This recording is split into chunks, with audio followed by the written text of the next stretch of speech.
ازيكم عاملين ايه؟ بجد وحشتوني جدا. تعالوا مع بعض نعمل الكريب الجميل اللي انتوا شايفينه دوت بعجينه طريه جدا بمكونات سهله قوي.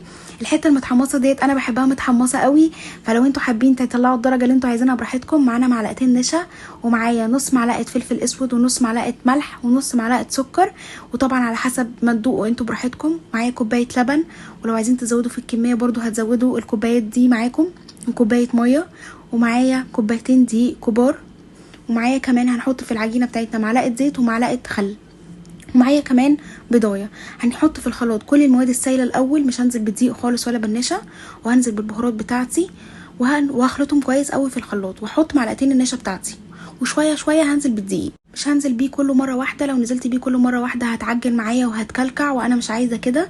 انا عايزه القوام اللي هتشوفوه دلوقتي وانا بصفيه، لازم اصفيه عشان لو في اي حاجه مكلكعه لازم يبقى بنفس القوام دوت، لا ارفع ولا اتخن. دلوقتي احنا هنحط الطاسه على النار عشان تسخن كويس من غير اي زيت فيها. هعمل معاكم الصوص دوت عقبال ما الطاسه تسخن، معلقتين كاتشب ومعلقتين مايونيز ونقلبهم كويس. هو ده الحشو بتاعنا، يعني بدايه الحشو.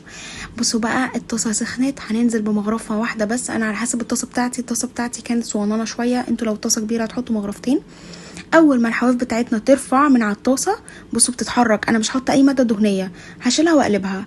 هعمل معاكم واحده تانية. بصوا شايفين الجمال يا جماعه؟ بجد كانت تحفه تحفه يا جماعه، بجد هتشوفوا في الاخر.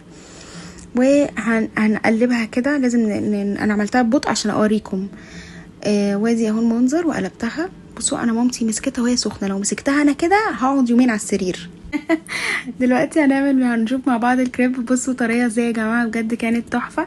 ما تنسوش تعملوا لايك وشير للفيديو وسبسكرايب، واحنا بنشوف العجينه مع بعض. تعالوا نشوف الحشو. معانا انا حشيتها لحمه مفرومه كانت عندي، وفلفل الوان، ومعايا جبنه موتزاريلا، ومعايا الصوص اللي احنا حضرناه مع بعض.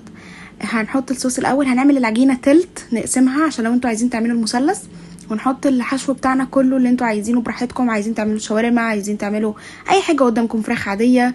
وقلبتها مثلث كده، وهحطها الطاسه حطيت فيها زيت علشان تتحمص معايا.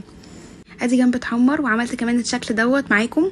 وكده انا خلصت. لو عجبكم الفيديو ما تنسوش تعملوا لايك وشير للفيديو وسبسكرايب للقناه، وهستنى رايكم في الكومنتات. باي باي.